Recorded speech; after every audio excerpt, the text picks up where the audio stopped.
അമ്മേ അമ്മേ എന്താ മോളെ? രാധ പാടത്തുനിന്ന് വന്ന പാടെ കയറി കിടന്നതാ. ഞാൻ ചെന്ന് തൊട്ടു നോക്കിയപ്പോ നല്ല പനി. നേരാണോ? ആ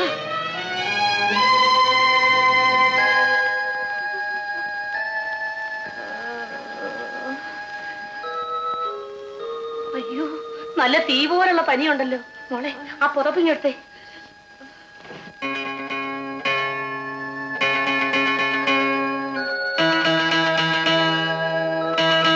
സുരേന്ദ്രൻ പാടത്ത് പോയിട്ട് ഇതുവരെ വന്നില്ലേ മോളെ? ഇല്ല. ഡോക്ടറെ ഒന്ന് വിളിച്ച് കാണിക്കാമായിരുന്നല്ലോ. മോളൊന്ന് പോയി ഡോക്ടറെ വിളിച്ചോണ്ട് വരാമോ? വേണ്ട, എനിക്ക് വേണ്ടി ആരും ബുദ്ധിമുട്ടണമെന്നില്ല. ഇതൊരു ബുദ്ധിമുട്ടാണോ രാധേ? ഞാൻ പോയി ഡോക്ടറെ വിളിച്ചോണ്ട് വരാം. എനിക്ക് വേണ്ടി വിളിക്കണ്ട. ഞാനിവിടെ കിടന്ന് മരിച്ചോളാം. എന്റെ അച്ഛൻ ചെയ്തതിന്റെ ഫലമല്ലേ ഞാൻ ഈ അനുഭവിക്കുന്നത്. അങ്ങനൊന്നും പറയല്ലേ മോളെ. ഇതെല്ലാം ഈശ്വര നിശ്ചയമാ.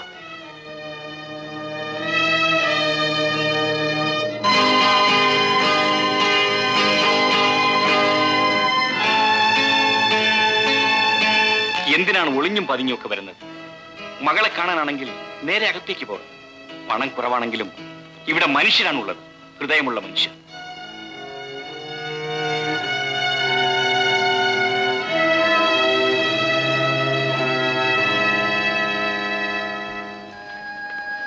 എന്താണമ്മ ഇത്? ചേട്ടാ, രാധയ്ക്ക് നല്ല പനിയാ. മോനെ, വേഗം പോയി ഡോക്ടറെ വിളിച്ചോണ്ടോ. ശരിയമ്മേ.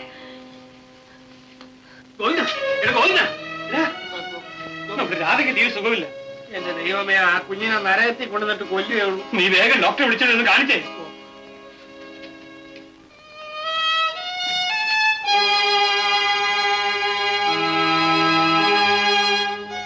വലിയ ഉപകാരം ഡോക്ടർ.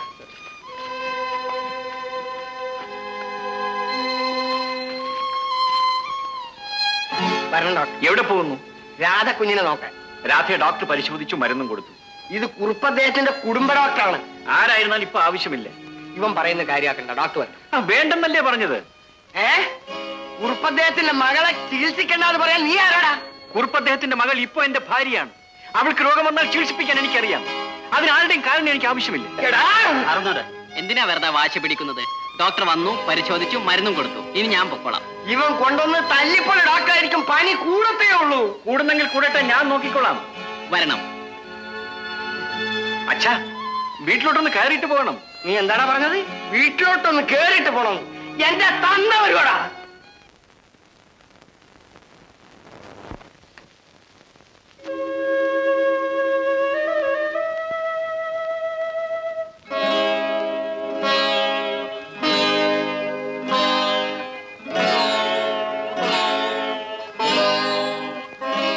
എന്റെ പെറ്റമ്മയെ സാക്ഷി നിർത്തി ഞാൻ പറയുകയാണ്, ഈ ജീവിതത്തിൽ എന്നെ നിന്റെ ഭർത്താവായി നിന്റെ മനസ്സിൽ സ്വീകരിക്കുന്നവരെ നിന്റെ ശരീരത്തിൽ ഞാൻ തൊടുകയില്ല.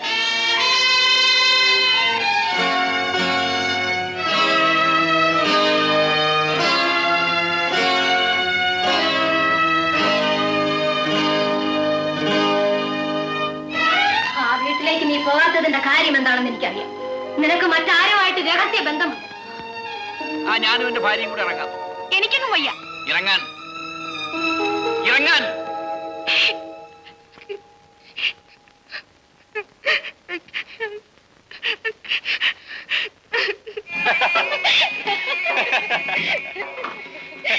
എന്താടാ ദേവാ, പുതുക്കല്യാണം കഴിഞ്ഞിട്ടും ഉറക്കമൊന്നുമില്ലേ? രാത്രിയും മെതിയാണോ? കിടന്നിട്ട് ഉറക്കം വന്നില്ലേ? എന്നാ രണ്ടുപേരും കിടക്ക് മെതിച്ചേക്കാന്ന് വിചാരിച്ച്. ഓഹോ.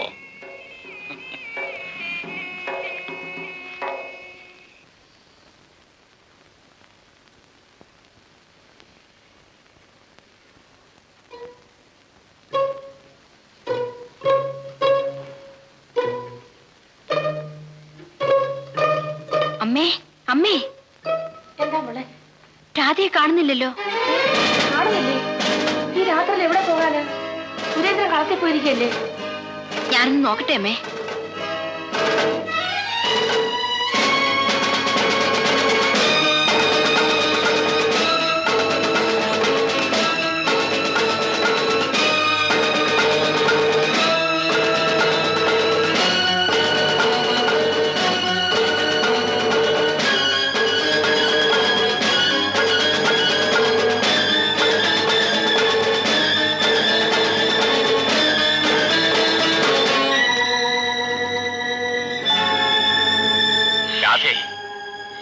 ആത്മഹത്യക്ക് ശ്രമിക്കുമെന്ന് എനിക്ക് അറിയാമായിരുന്നു. നിന്റെ കഴുത്തിൽ താലി കെട്ടിയതിനു ശേഷം ഒറ്റ രാത്രി പോലും ഞാൻ ഉറങ്ങിയിട്ടില്ല. നിന്റെ ഓരോ ചലനവും നീ അറിയാതെ ഞാൻ ശ്രദ്ധിക്കുകയായിരുന്നു.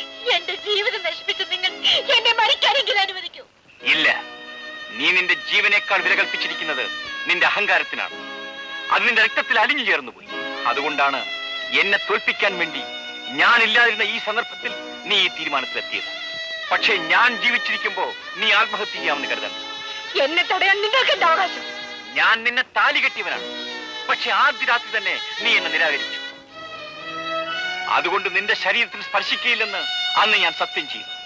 ഈ രാത്രിയിൽ ഒരു നിമിഷം എന്നെ നിന്റെ ശരീരത്തിൽ തൊടാൻ അനുവദിച്ചാൽ ഞാൻ കെട്ടി ഈ താലി പൊട്ടിച്ച് ദൂരത്ത് വലിച്ചെറിയാം. എന്നിട്ട് നീ മരിക്കുകയോ എന്തു വേണമോ ചെയ്യും. പക്ഷേ നീ മരിച്ചാൽ നിന്റെ ശവം ഒഴുകുന്നതിന് പുറകെ എന്റെ ശവവും കാണും. ഒരുമിച്ച് ജീവിക്കാൻ കഴിയാത്ത നമ്മൾ ഒരുമിച്ച് മരിച്ചു എന്നെങ്കിലും ലോകം പറയും.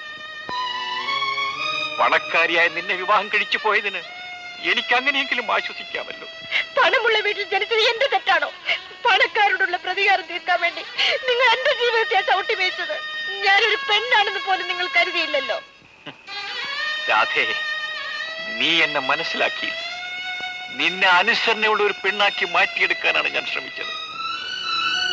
അന്നെന്റെ മുഖത്ത് നോക്കി എടാ വള്ളക്കാരാ എന്ന് വിളിച്ച നിന്നിലുള്ള തന്റെ ഇടക്കാരിയെ അന്നേ എനിക്കിഷ്ടമായി. രാധേ, നീ കരഞ്ഞപ്പോഴെല്ലാം എന്റെ ഹൃദയം വേദനിക്കുകയായിരുന്നു. നീ പലപ്പോഴും എന്നെ പരിഹസിച്ചിട്ടുണ്ട്. അപ്പോഴെല്ലാം ഞാൻ നിന്നെ സ്നേഹിക്കുകയായിരുന്നു. രാധേ, നമ്മൾ രണ്ടുപേരും രണ്ട് ലോകത്ത് ജനിച്ചു വളർന്നവരാണ്. പക്ഷേ നീ ഇല്ലാത്ത ലോകത്ത് ഇനി ഞാൻ ഉണ്ടായിരിക്കില്ല. ജീവിച്ചാൽ നമ്മൾ ഒരുമിച്ച് ജീവിക്കും, ഇല്ലെങ്കിൽ ഒരുമിച്ച് മരിക്കും.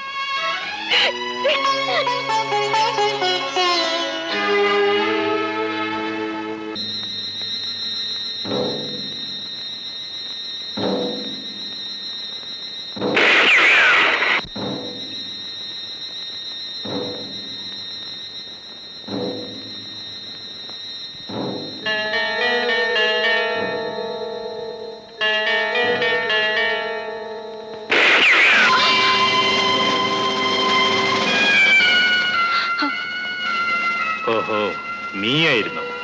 നിനക്കെന്നെ തല്ലണ്ടേ? നീ എപ്പോഴെങ്കിലും എന്റെ കയ്യിൽ വന്ന് വീടുമെന്ന് എനിക്കറിയാമായിരുന്നു. എന്റെ പ്രതികാരം വീട്ടാൻ ഇതിനേക്കാൾ നല്ലൊരു സന്നദ്ധമില്ല.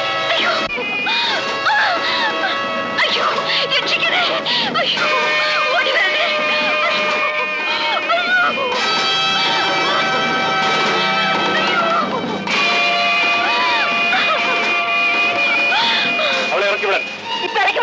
ഇറക്കി വിടാനാണ് നിന്നോട് ഞാൻ പറഞ്ഞത്.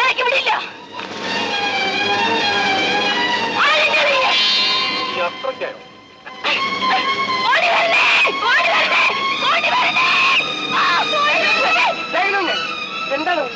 എന്താണെന്നോ അകത്തേക്ക് നോക്കി നിങ്ങളുടെ മോൾ ഉറുപ്പില്ല നിൽക്കുന്നു.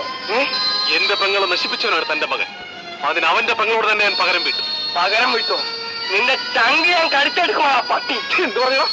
എടാ, നിന്റെ വീട്ടിൽ എന്ത് തോട്ടിപ്പണി പറഞ്ഞിട്ടും സന്തോഷത്തോടു കൂടി ചെയ്തിട്ടുള്ളവനാടാ ഈ ഗോവിന്ദൻ. അന്ന് ഒരു കാരണവും കൂടാതെ നീ എന്നെ അടിച്ചപ്പോൾ കയ്യും കെട്ടി നിന്നിട്ടുള്ളവനാണ് ഞാൻ. എല്ലാം ഞാൻ സഹിച്ചു. പക്ഷേ എന്റെ കുടുംബത്തിന്റെ മാനം നശിപ്പിച്ചാലുണ്ടല്ലോ, നീയെല്ലാം നിന്റെ തന്തയുണ്ടല്ലോ ആ കുറുപ്പ്, അവൻ വരെ എനിക്ക് പുല്ലാടാ. റാസ്കൽ.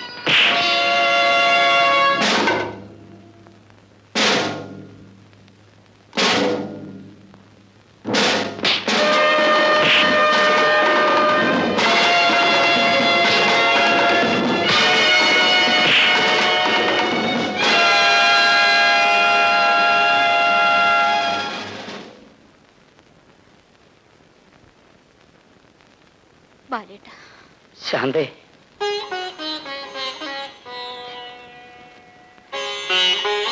ശാന്തേ,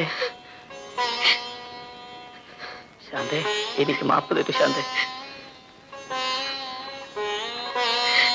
ഓ ഏയോമി. അമ്മാവ, ഞാൻ നിങ്ങളെല്ലാം വളരെ വേദനിപ്പിച്ചവനാണ്. സാരമില്ല മോനെ, കഴിഞ്ഞതെല്ലാം മറക്കും. ഇനിയെങ്കിലും നിങ്ങൾ ഒരുമിച്ച് ജീവിച്ചാൽ മതി. ജീവിതത്തിൽ ഒരിക്കലും ഞാൻ ശാന്തയെ പിരിയില്ലമ്മ. ദൈവമേ, ഇപ്പോഴെങ്കിലും ഇവന് നല്ല ബുദ്ധി കൊടുത്തല്ലോ. അച്ഛാ, രാധയെ കാണാത്തത് കൊണ്ട് ഞാൻ അന്വേഷിച്ചു വന്നതാ. രാധ അമ്മയുടെ അടുത്തുണ്ട്. ഞാൻ വീട്ടിൽ കയറിട്ടാ വരുന്നത്. അതെയോ? അമ്മാവാ, എനിക്ക് സുരേന്ദ്രൻ ചേട്ടനെ ഒന്ന് കാണണം. അവനിപ്പോ കളത്തിലുണ്ടാവും. വരൂ. വരൂ. ഏതായാലും നിന്റെ തെറ്റിദ്ധാരണയൊക്കെ മാറിയതിൽ എനിക്ക് സന്തോഷമുണ്ട്. ശാന്ത ഒരു പാവമാണ് ബാല. ചേട്ടൻ അതൊക്കെ മറക്കണം. വാശിയുടെ പേരിൽ എന്തൊക്കെയോ നടന്നുപോയി. അയ്യോ, അതൊക്കെ ഞാൻ എന്നേ മറന്നു. വരൂ, നമുക്ക് വീട്ടിലേക്ക് പോകാം.